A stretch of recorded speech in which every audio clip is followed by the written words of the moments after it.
So check this out, my dear friends. We are here with none other than a master of disaster. This is how you say, Apollon, the swimming champion, other types of champion. Look at these waves. You see, it's my friend Sebastian. Look at this guy, huh?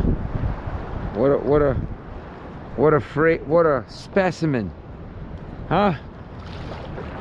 Check this out. And he's as steady can be. Look at him. Now I'm impressed, man. You're steady. We gotta get out of these couple of little waves. Yeah, because out there there's not much more waves. Yeah, you're doing great. The only thing is, if you can, yeah, you got it. The only thing is, if you can twist the paddle.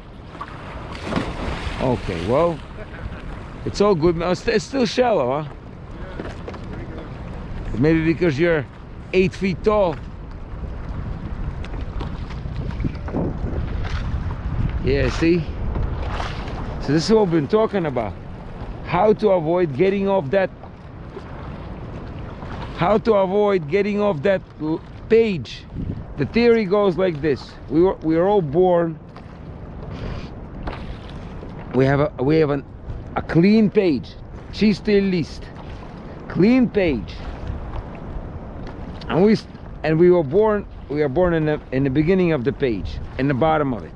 So we start going up the page as a line, as a dot that goes up from conception till death do us part. And then every little thing we do or that's done to us, it's either conducive to our prosperity and health and wealth and well-being. That's a good word, well-being. What's the opposite of well-being? Unwell-being, or some other shit. Ease and disease. See, people ask me in the office, why am I sick? I said, well, look at the word disease. Get the "this" out of disease. You'll be easy. Something's not easy in your life. What is it? If you can switch, see you're doing it this way. If you turn it this way, that's the proper way. I know it's a little counterintuitive.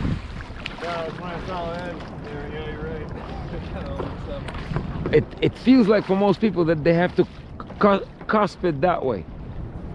So, question that I have for you and me: what the F should we do different?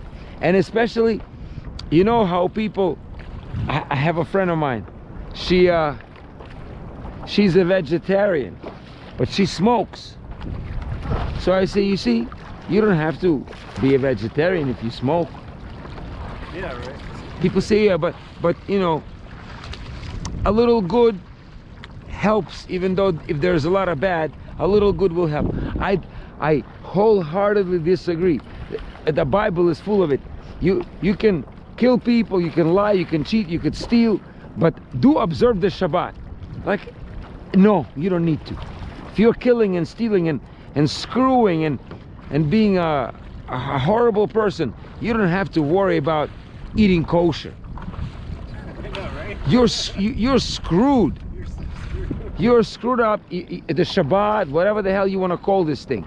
No, that's what Jesus said. Don't worry about those little first 4 commandments. I'm your God, this and that. Don't pray to idols. Don't say my name in vain, and observe Shabbat. Those are the 4 first commandments.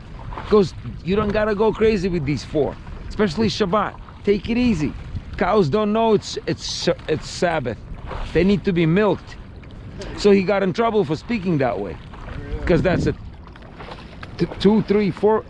4,000 year tradition that he uprooted with just those speeches. That's why they call him God of Sabbath, because he canceled the 4th commandment. He rewrote the Bible, well, the Old Testament. But the guy has a point. Why you gotta worry about Sabbath when you're killing and destroying each other? That doesn't make any, that's hypocritical. Oh, we all good citizens. Yeah, but look what you do behind the curtains.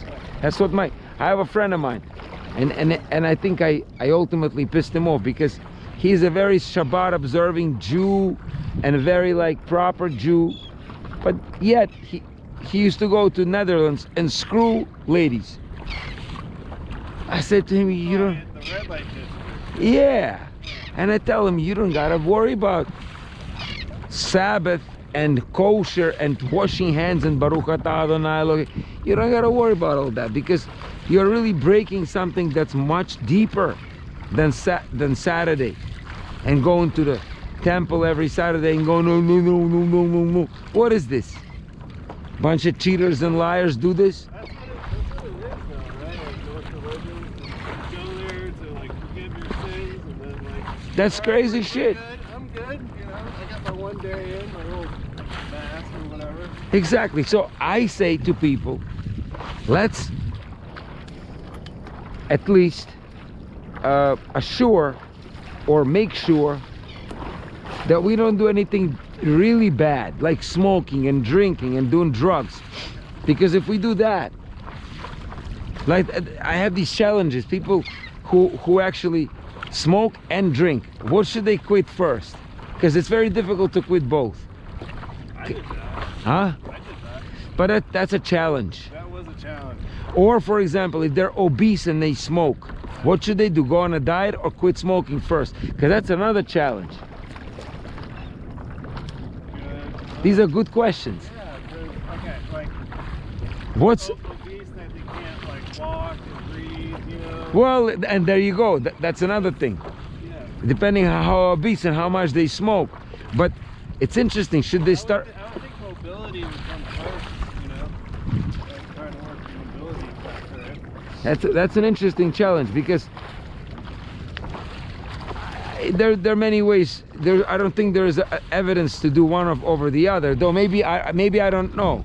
But in my own feeling, my own perspective is, you quit something that's more toxic first, like more detrimental. Like to me, cigarettes are completely unnatural and completely anti-life. Eating is natural, just have to adjust it. Alcohol, that's another one. Refined sugar. That's another one. It's somewhat natural. Yeah. It's crazy. But that's what I'm after, figuring out a system for me and for people that I share this with, the patients that I see, of how to straighten our lives out so we don't get off that page, we don't veer off the highway of life. So in your opinion, what would be the, let's say a person like me and you, we don't do any outright bad habits, such as, for example, as I mentioned, smoking, drinking, drugs. We don't do anything like that anymore. We've all been known. Now you look like you've been doing this for a while, I haven't done this in so long. but you got some natural balance. Today was yoga. I missed it. I was like, let me see if You do yoga with whom? at the... Oh, up there? Yeah. Who teaches that? It varies. Some days it's different instructors. But I hate that. I hate that. yeah. You know why? I hate groups, especially if they're led by women. Oh, that's Yeah, it. they are. That to me is that's just a recipe for disaster. The bunch of men sitting looking at a woman doing some feminine shit. Huh? No, but it really does help, like, stretch. Sure, it helps us get the estrogen going, helps us become feminine. Yeah, that's a good one. That's exactly what it does. Makes us ladies. Yeah. I don't know. I like the flexibility training. It's all great, but again, first of all, yoga is quite a questionable activity for someone who's barely I understand if you were like a Genghis Khan who had so much Ass. So much, yeah, you know, so much bulls and so much me, you, like warriors that are like slashing people left and right. A little yoga probably would be okay, just to relax. But if we are who we are pretty feminine already.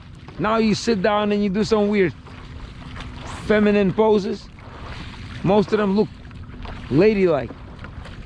They're not warrior-like, standing with your ass up or doing some weird, I don't know. It's just it helps with balance. I had the worst balance like when I first started. Like I couldn't do well, it. this helps with balance too. It definitely does. Yeah, see, I've been doing this. Balance, especially when it comes to this particular balance, has not been an issue since I've been doing this.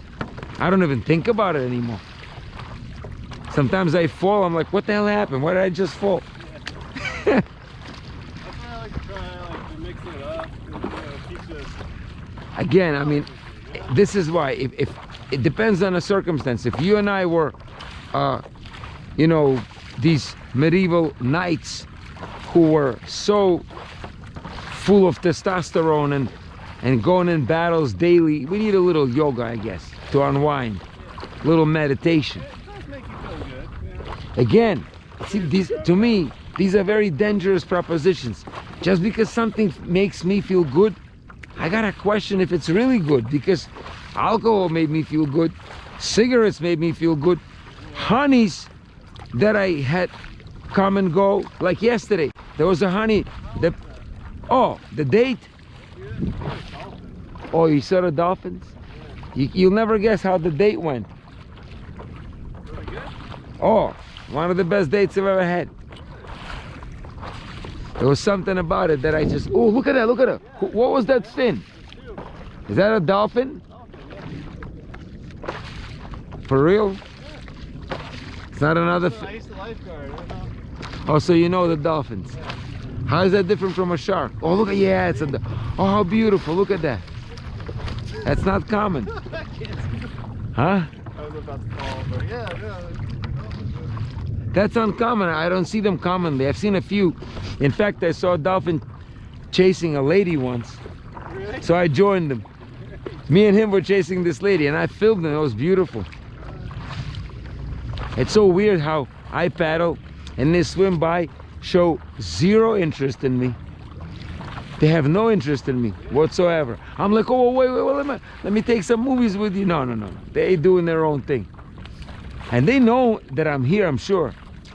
Because I'm close. How come?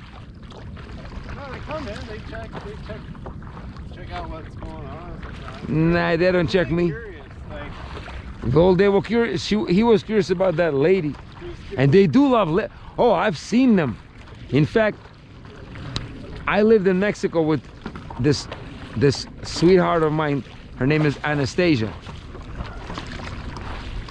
Hate her guts, but I love her.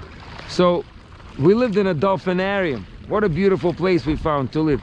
She lived in a lap of luxury and I used to come every week. She didn't have to do shit.